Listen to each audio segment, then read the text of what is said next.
ആചാര്യ T V Hindu ആചാരങ്ങളെയും അനുഷ്ഠാനങ്ങളെയും കുറിച്ച് കൂടുതൽ അറിയാൻ ഈ ചാനൽ സബ്സ്ക്രൈബ് ചെയ്യുക.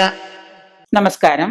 യന്ത്രങ്ങൾ ധരിച്ചാൽ ചില ആളുകള് നമ്മള് പൂജാ പരിഹാരങ്ങളൊക്കെ ചെയ്തു കഴിഞ്ഞ് അവരോട് പറയും, നിങ്ങളുടെ ഈ ശരീരത്തിലെ ദോഷങ്ങള്, നിങ്ങളുടെ പൂർണ്ണമായ ദോഷങ്ങള് ഇന്നൊരു പരിഹാര പൂജ ചെയ്ത് അമ്പലത്തിലൊക്കെ പോയി പ്രാർത്ഥിച്ചതുകൊണ്ട് മാത്രം അതിനൊരു പൂർണ്ണ ഫലസിദ്ധിയില്ല. ഒരു യന്ത്രം എഴുതി യഥാവിധി പൂജിച്ച് തരുന്നൊരു യന്ത്രം നിങ്ങൾ അപ്പൊ അവർ പറയും, എൻ്റെ ദേഹത്ത് ഒരുപാട് ഏലസുകളുണ്ട്, എൻ്റെ ദേഹത്ത് ഒരുപാട് യന്ത്രങ്ങളുണ്ട്, ഇതൊന്നും വേണ്ട, അതൊന്നും ശരിയാവില്ല എന്ന് പറയും. പക്ഷെ ഒരു കാര്യം, യന്ത്രങ്ങൾ എല്ലായ്പ്പോഴും ഫലസിദ്ധിയോടുകൂടി വിധി പ്രകാരം നമ്മൾ എഴുതി ജപിച്ച് മന്ത്രങ്ങളോട് കൂടി അത് ധരിച്ചാൽ തീർച്ചയായിട്ടും നമുക്കതിന് ഫലസിദ്ധി ഉണ്ടാകും. അത് അനുഭവ യോഗ്യമുള്ളവരുമുണ്ട്, അനുഭവ സിദ്ധിയുമുണ്ട്.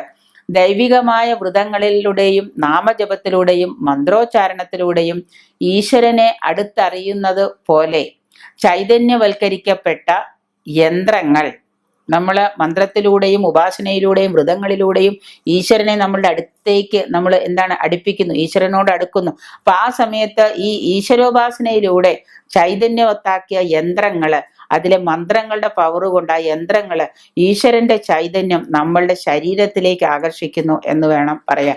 ഈ യന്ത്രങ്ങൾ ധരിക്കുന്നത് കൊണ്ട് ഈശ്വര ചൈതന്യം നമ്മളിലേക്ക് സ്വയമേ വന്ന് കയറുന്നു.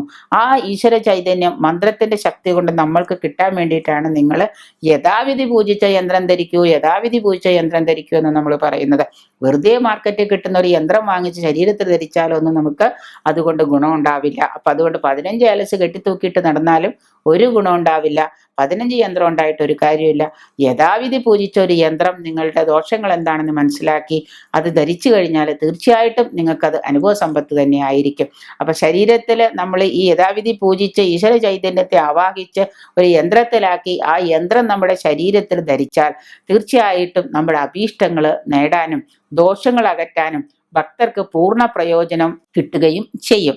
ഇനി യന്ത്രങ്ങള് മനുഷ്യരെയും വാസസ്ഥലങ്ങളെയും, നമ്മുടെ വീടുകളൊക്കെ വാസുബലി കഴിച്ച് നമ്മൾ പഞ്ചശിരസ് സ്ഥാപിക്കുന്നു, വീടിന്റെ 4 മൂലയ്ക്ക് ശൂലിനി യന്ത്രം സ്ഥാപിക്കുന്നു, ദോഷപരിഹാരങ്ങളായിട്ട് വീടിന്റെ സ്ഥലത്തിന്റെ ദോഷങ്ങൾ മാറാൻ വേണ്ടി നമ്മൾ ഈ കാർത്തിവിരാജന യന്ത്രം സ്ഥാപിക്കുന്നു. അപ്പോൾ മനുഷ്യന്റെയും വാസസ്ഥലങ്ങളുടെയും ദോഷങ്ങളിൽ നിന്ന് രക്ഷിച്ച് സംരക്ഷിക്കുന്ന ഒരു രക്ഷാകവചമാണ് ഈ പറയുന്ന യന്ത്രങ്ങള്. തടസ്സങ്ങൾ ഇല്ലാണ്ടാക്കുക. നമ്മൾ ഏതെങ്കിലും ഒരു കാര്യം ചെയ്തിട്ടുണ്ടെങ്കിൽ ആ തടസ്സങ്ങൾ ഇല്ലാണ്ടാക്കുക. നമ്മുടെ ശരീരത്തിൽ എപ്പോഴും ഉണ്ടാകുന്ന പ്രശ്നങ്ങൾ, ബുദ്ധിമുട്ടുകളൊക്കെ ദൂരീകരിക്കുക. ഉദ്യോഗപ്രാപ്തി, നമുക്ക് നല്ല ഒരു ജോലി കിട്ടുക, നല്ലൊരു വിവാഹം നടക്കുക, നല്ലൊരു വിദേശയാത്ര യോഗപ്പെടുക. ഇങ്ങനെ നമ്മൾ എന്താഗ്രഹിക്കുന്നുവോ അത് നമുക്ക് സംഭവിക്കണമെങ്കിൽ, അത് നമുക്ക് ലഭിക്കണമെങ്കിൽ മന്ത്രങ്ങൾ കൊണ്ട് ചൈതന്യവൽക്കരിക്കപ്പെട്ട ഈശ്വരനെ നമ്മൾ എന്ത് ചെയ്യണം?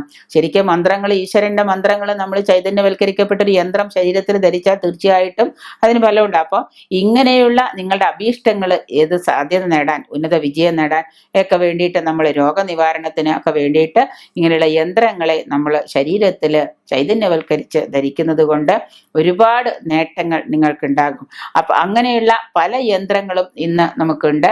അത് ഏത് യന്ത്രമാണ് നമ്മൾ യഥാവിധി ധരിക്കേണ്ടത് എന്ന് നോക്കിയിട്ട് ആ യന്ത്രം മാത്രം ധരിച്ചു കഴിഞ്ഞാൽ നിങ്ങൾക്ക് അതിന്റെ ഗുണഗണങ്ങൾ, ശനി വല്ലാതെ കഷ്ടപ്പെടുത്തുന്നവനാണ് ശനീശ്വര യന്ത്രം, ശാസ്തായന്ത്രം ധരിക്കുക. അപ്പൊ അതുപോലെ തന്നെ വ്യാഴമാണ് ബുദ്ധിമുട്ടിക്കുന്ന, വ്യാഴം അനുകൂലത്തിലല്ല, വ്യാഴം അശുഭനാണ് എന്ന് തോന്നുന്നുണ്ടെങ്കിൽ, അനിഷ്ടപ്രദനാണ് എന്നുണ്ടെങ്കിൽ നമ്മൾ എന്ത് ചെയ്യുക? ബൃഹസ്പതി യന്ത്രം ധരിക്കുക. അപ്പൊ പരിഹാരമായിട്ട് ഇങ്ങനെയുള്ള യന്ത്രങ്ങൾ ധരിക്കുന്നത് കൊണ്ട് നമുക്ക് ഗുണഗണങ്ങൾ കൂടിയിരിക്കുകയും അത് യഥാവിധി ചെയ്യുന്ന ഒരു ദൈവജ്ഞനെ കണ്ട് അത് ചെയ്തു തരുന്ന കർമ്മികളെ കൊണ്ട് അത് ചെയ്യിച്ച് നിങ്ങളത് ശരീരത്തിൽ ധരിക്കുക.